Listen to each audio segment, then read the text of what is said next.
Shabbat Shalom on this Shabbat Terumah. On this Shabbat Terumah, what do we read? We read the following. We read of all of the gifts that we're supposed to bring in order to build the Mishkan with, the portable tabernacle that we will schlep through the desert on our way to the land of promise. There are many, many things that we're supposed to bring with us, as we will soon see. So again, I'll ask you the question that I asked at the beginning. What are you bringing with you this morning? What is your special gift that you are bringing to build this Mishkan, this dwelling place, this sanctuary of Minyan Oneg Shabbat here in our beloved Zumagog? Let's take a look at the very first pasuk, the very first line of this week's parsha. What is it? Daber el bnei Yisrael v'yikachu li Terumah. Terumah, there's the name of this week's parsha. Meyet kol ish asher yidvenu libo. Daber el bnei Yisrael, tell the Israelites to take an offering for me. Now, who's doing the speaking here? Of course, it is Yud-Heh-Vav-Heh. They're speaking to Moshe to give Moshe the directives of what to tell the people, because Moshe serves as the tzinor, the conduit between divinity and the people. And divinity says to Moshe, take my offering from all whose heart moves them to give. Asher yidvenu libo. You hear the word lev in libo? In the green, that is highlighted. Asher yidvenu libo. For all of those whose heart moves them. There is a name, Nadav, in Hebrew, usually a boy's name, that basically means offering. So this is an offering of their heart, a free will offering that we're supposed to bring with us to give back what belongs to Yah in the first place. So here is the sanctuary. Here's the portable sanctuary, the Mishkan, that we're going to be carrying around with us all through the desert. Now, what are some of the things that Yah instructs us to bring with us and offer in order to build this? Well, first of all, it's a whole list of things that you might begin to wonder, where the heck did they get these things from? Did they know beforehand when they were still in Egypt to bring these things? Well, we have to assume that. For now, gold. What else? Oil. And I'm not talking about to make their cars go. I'm talking about oil for anointing and oil to light the menorah later on. Silver. To make the silver candlesticks and a lot of the other ritual objects. Brass. What else? Spices. So that there should be a reach nichoach, a sweet smelling smell before Yah. What else? Okay, we've got fine linen. We've got precious stones. We have ram skins dyed red. We also have a few other things. Animal hide. We also have goat's hair. And last but not least, shittim wood, the wood of the acacia tree. These are things, as you can see, that might have been a little bit difficult to find just hanging out there in the desert. But let's allow our imaginations to be in that enchanted state of accepting the Torah's word that the people could deliver and bring these things with a full heart. You know, if you brought things grudgingly, I don't want it. Don't come to my door with something to give me if you're doing it grudgingly. If you think you're paying me back for something, you think you're going to get under my skin and get in my good graces, so I should remember you when, fill in the blank, whenever. You need to bring it with a full heart and a pure heart. In order to what? In order to do this. V'yasuli mikdash v'shechanti b'tocham. Let them make me a sanctuary that I may dwell among them. Okay, well, many of you are certainly thinking right now, Rabbi Mark, aren't you going to get to a different kind of interpretation of this line? Well, just hang tight, and I will do that. But first, let them make me a sanctuary, a portable Mishkan, in which that I can have kind of like an apartment next door to you, and I can come and drop in anytime I want, like a mother-in-law that you really get along with well. Okay, maybe not. But what else? Let's take a look at this line and see how we can understand each and every word. Asuli mikdash. Make for me, asu li. And the words I'm highlighting here are in the green, right? Li, me, li means me. Asu li, make for me. This is Yah speaking to Moshe that the people should bring all of these things to make for me a mikdash, a sanctuary. Where is the shoresh of the word mikdash, sanctuary? Kuf dalet shin. Kodesh. This is a place that is set apart. That is our understanding of the word kodesh, of holy. Something that is set apart, that remains pure, that cannot be unsanctified. But if somebody should make a mistake and bring something into that mikdash, there are ways of cleansing. All right, v'shachanti, that I may dwell. Of course, Mary Rita, you're thinking, oh, look, Shekhinah is in that shoresh. Also, what's in that shoresh is the word shechuna. Shechuna is a neighborhood. So God should dwell in our neighborhood. Shekhinah, of course, is the indwelling presence of divinity. That which is most palpable to us, that we can sense right around us and within us. Betocham. We should build a sanctuary that I, God, may dwell among them. Okay, so I can hang out anytime I want to. We can have a place that they can call on me. Call out my name, and you know wherever I am, right? I shall dwell among them. However, let's get to the punchline here that we've been waiting for. Betocham can also mean within you. That's right, Mira Gail, pointing to you, that I may dwell within you. Okay, so here's my question for you this morning, to mull for a few moments and just to, let's bookmark this. What's gone into making you, you? The holy you, the precious you.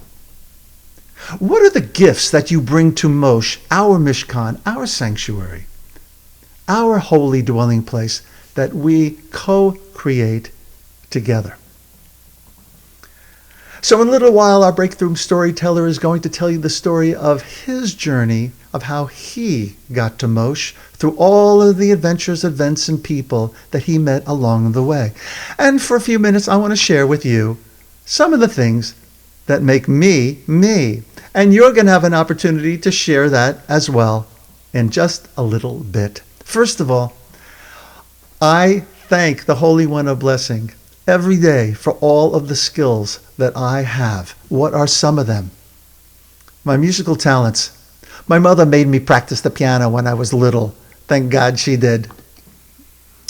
My love of Yiddishkeit. My father of blessed memory, he brought that to me for sure. Singing in Yiddish, and his love of choirs and singing in the choirs with me. Love of people he had too. I walk around the world, and if I leave my house in a little less than joyous mode, I am so full of joy when I come home because I have made, it's just like, it's the way that I was made. I don't know how it came to be in my DNA. I talk to everybody. And I want to make connection with everybody, and Renee knows exactly what I'm talking about. What else? I am blessed to be creative. Now, that's not, I don't own that. It's part of me. It's part of my DNA. It's part of my makeup. But there are many, many events, people that went into it. I'll get to that in a moment. What else? Joy. Renee likes to say, I am relentlessly cheerful, but cheerfulness is different than joy. Joy is part of Ivdu et Adonai b'simcha. Serve God, the beloved, with joy. Bring that expansiveness to you. What joy is about is living in expanded consciousness, right? So you're not in that egoic place. What else? I'm very curious about things, and also I want to see if I can create a Devar Torah where I haven't made any notes, that it can come out sounding something like Makes sense by the end of it. I'm always curious about my limitations and also how far I can go. Finally, in this list is my willingness to take chances, which goes along with what I just shared with you. So let's go on to another category of things that hopefully you will cover when you have an opportunity to share with others what makes you you. Certainly opportunities do that as well. Singing in the choir with my dad as a child, definitely an opportunity. And then because of that choir that I was in, meeting someone who was on Broadway at the time who asked my parents, have you ever thought of getting Mark into theater? To which their answer was, no. Living Stage. Living Stage is the theater company that I worked with when I moved to Washington, D.C. in 1977. It was here I learned to be an Eved Hashem. I didn't know that at the time, but the work was all about service and being service to another person. Then I went on to write plays and performing in those plays. Dee Herman. See, Dee's not here today, and so I don't get to thank her in person, but Dee is an angel in my life. See, I'm kind of combining opportunities with people. You may not know, but Dee Herman was at a retreat that I happened to be at a long, long time ago. She had just returned from the 4th week of the Davin Leadership Training Institute, and she said to me, we hardly knew each other, you know, this is something you might be interested in. Well, the rest is history. Of course, Jewish renewal, because then it led me to all of my fine feathered friends, and very creative, very curious, very willing to fall down on their faces and get up again, people in the Jewish renewal movement. And finally, on this list is COVID. Why was COVID an opportunity? You know why COVID was an opportunity. We would not exist without COVID here in our beloved community, because COVID gave rise to us getting online together and saying, you know, it'll be 2 or 3 weeks. And then we'll go back to synagogue. No, how many years later are we in March? 6 years. And Meira Gail's going to send me or resend me that email that's still in her inbox that was about that, that first time. Okay, the last category is people. Who are the people? Who are the people in my neighborhood? These are the people, or some of the people, that have had a profound influence on me. Of course, my parents. And I spoke a little bit about them already. Robert Alexander was the director of the Living Stage Theater Company. Believe it or not, a self-hating Jew who was so Jewish that he didn't know it. And he never would have understood what I mean by this as I say it right now. But his life was all about giving and strengthening the kishkish of other people so that they too knew that they were made in the image of God, in the creative gift that they were given from birth. Who else in my life? I put down here my former wife. Her name is Mandy, or Amanda now. And reason I put her down here is what Reb Zalman of blessed memory refers to as our harsh teachers. For those of us familiar with aging and saging, eldering work, we know that our harsh teachers are important to us as the ones like Dee Herman were for me, who led me on the road.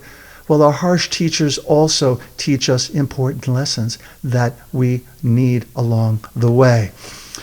Renee, of course, for so many reasons why you, my beloved, are an important person in this list. Not the least of which, when you said to me, and after I said, I'm going to be 60 years old when I become a rabbi. And you said to me, well, you're going to be 60 anyway. You might as well be 60 and a rabbi. Probably the best eitzah I've ever received in my life, the best advice. Who else is on the list? My children and grandchildren, of course. I learn from them every time I talk to them. And a couple of other people, Reb Zalman, Tzaddik Zichronot Livracha, who is sitting, his picture sitting right here to my left. And then all of you. All of you who are on this journey with me. All of you who help to hold me when I am going on and on and on. But of course, you know, without Moshe, without Bnei Yisrael, there's no Moshe. And so without you, I am unable to fulfill what I believe is my mission in this lifetime. And so, the blessing for you and for us all this morning.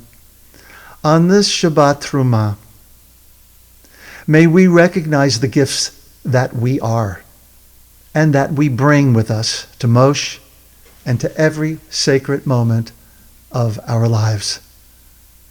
Shabbat Shalom, everyone.